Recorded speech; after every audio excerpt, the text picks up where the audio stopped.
കോൺഗ്രസിന്റെ ആദ്യഘട്ട സ്ഥാനാർത്ഥി പട്ടിക ഇന്ന് പുറത്തിറങ്ങും. കേരളം ഉൾപ്പെടെയുള്ള സംസ്ഥാനങ്ങളിലെ പട്ടികയാണ് പുറത്തിറങ്ങാൻ പോകുന്നത്. കേരളത്തിലെ സ്ഥാനാർത്ഥി പട്ടികയിൽ അവസാന നിമിഷം വമ്പൻ സർപ്രൈസ് ഉണ്ടാകുമെന്ന സൂചനകളും പുറത്തുവന്നു കഴിഞ്ഞു. ബാക്കിയെല്ലാം സീറ്റുകളിലും സിറ്റിംഗ് എംപിമാർ മത്സരിക്കുമ്പോൾ വടകരയിലും തൃശൂരിലും മാറ്റത്തോടെയായിരിക്കും കോൺഗ്രസ് പട്ടിക പുറത്തിറക്കുക. നിലവിലെ വടകര എംപിയായ കെ മുരളീധരനെ തൃശൂരിൽ മത്സരിപ്പിക്കാനാണ് സാധ്യത. നേരത്തെ തന്നെ ഇത്തരമൊരു ആലോചന പാർട്ടിയിൽ ഉണ്ടായിരുന്നെങ്കിലും പത്മജ വേണുഗോപാൽ BJPയിൽ പോയതിന് പിന്നാലെ പാർട്ടി ഇക്കാര്യം ഉറപ്പിക്കുകയായിരുന്നുവെന്നാണ് സൂചന. കെ കരുണാകരന്റെ തട്ടകമായിരുന്ന തൃശൂർ നിലനിർത്താൻ എന്തുകൊണ്ടും യോഗ്യൻ കെ മുരളീധരൻ തന്നെയാണെന്ന് നേതൃത്വം വിലയിരുത്തുന്നു. ഔദ്യോഗിക പ്രഖ്യാപനം വന്നില്ലെങ്കിലും വടകരയിൽ കെ മുരളീധരന് വേണ്ടിയും തൃശൂരിൽ TN പ്രതാപന് വേണ്ടിയും പാർട്ടി അണികൾ പ്രചരണം തുടങ്ങിയിരുന്നു. നേതൃത്വത്തിൽ നിന്നുള്ള ഉറപ്പ് ലഭിച്ചതോടെയായിരുന്നു സ്ഥാനാർത്ഥികളും യോഗങ്ങളും മറ്റും ആരംഭിച്ച് മണ്ഡലത്തിൽ സജീവമായത്. +2 ഡിഗ്രി കഴിഞ്ഞവർക്ക് വേൾഡ്സ് ഫസ്റ്റ് AR/VR ക്ലാസ് റൂമിലൂടെ സ്മാർട്ട് ഫോൺ എഞ്ചിനീയർ ആവാം. കൂടുതൽ അറിയാൻ വിളിക്കൂ ബ്രിഡ്കോ ആൻഡ് ബ്രിഡ്കോ. നിലവിലെ തൃശൂർ MP TN പ്രതാപന് നിയമസഭയിൽ മത്സരിക്കാൻ ടിക്കറ്റ് വാഗ്ദാനം നൽകിക്കൊണ്ടാണ് പുതിയ ഫോർമുല തയ്യാറാക്കിയത്. കെ മുരളീധരൻ തൃശൂരിലേക്ക് പോകുന്നതോടെ വടകരയിൽ ഷാഫി പറമ്പിൽ അല്ലെങ്കിൽ T സിദ്ദീഖ് എന്നിവരിൽ ആർക്കെങ്കിലും ഒരാൾക്ക് നറുക്ക് വീണേക്കും.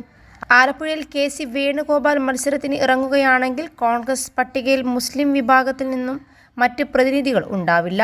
ഈ സാഹചര്യവും ഷാഫിയെയും സിദ്ദീഖിനെയും പരിഗണിക്കാൻ ഇടയാക്കി. ഷാഫി പറമ്പിലാണ് പ്രഥമ പരിഗണനയെങ്കിലും അദ്ദേഹം വിജയിച്ചു കഴിഞ്ഞാൽ പാലക്കാട് ഉപതെരഞ്ഞെടുപ്പ് നടക്കേണ്ടതായി വരും.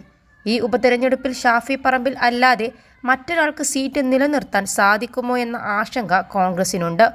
BJPയുമായുള്ള ശക്തമായ മത്സരത്തിനൊടുവിൽ അവസാന നിമിഷമായിരുന്നു ഷാഫി 2021 മണ്ഡലം നിലനിർത്തിയത്.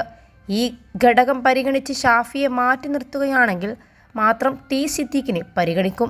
കൽപ്പറ്റയിൽ ഉപതെരഞ്ഞെടുപ്പ് വന്നാലും ജയിച്ചു കയറാമെന്ന ആത്മവിശ്വാസം കോൺഗ്രസിനുണ്ട്. കോൺഗ്രസ് പട്ടികയിൽ ആലപ്പുഴയിൽ KC വേണുഗോപാലും കണ്ണൂരിൽ K സുധാകരനും സ്ഥാനാർത്ഥികളായേക്കുമെന്ന കാര്യവും ഏറെക്കുറെ ഉറപ്പായിട്ടുണ്ട്.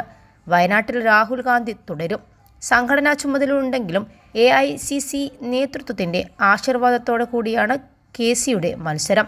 ബാക്കി സിറ്റിംഗ് എംപിമാർ എല്ലാവരും തുടരും. തിരുവനന്തപുരത്ത് ശശി തരൂർ, ആറ്റിങ്ങലിൽ അടൂർ പ്രകാശ്, പത്തനംതിട്ടയിൽ ആന്റോ ആന്റണി, മാവേലിക്കരയിൽ കൊടിക്കുന്നിൽ സുരേഷ്, എറണാകുളത്ത് ഹൈബി ഈഡൻ, ഇടുക്കിയിൽ ഡീൻ കുര്യാക്കോസ്, ചാലക്കുടിയിൽ ബെന്നി ബെഹ്നാൻ, പാലക്കാട് VK ശ്രീകണ്ഠൻ, ആലത്തൂരിൽ രമ്യ ഹരിദാസ്, കോഴിക്കോട് MK രാഘവൻ, കാസർകോട്ട് രാജ്മോഹൻ ഉണ്ണിത്താൻ എന്നിവരാണ് വീണ്ടും മത്സരിക്കുന്ന സിറ്റിംഗ് എംപിമാർ. 21 ലക്ഷത്തോളം സന്തുഷ്ടരായ ഉപഭോക്താക്കളും 2 ലക്ഷത്തോളം തിമിര ശസ്ത്രക്രിയകളും പൂർത്തിയാക്കിയ മലബാറിലെ ഏക കണ്ണാശുപത്രി അൽ സലാമ ഹൈ ഹോസ്പിറ്റൽ റോഡ് പെരിന്തൽമണ്ണ.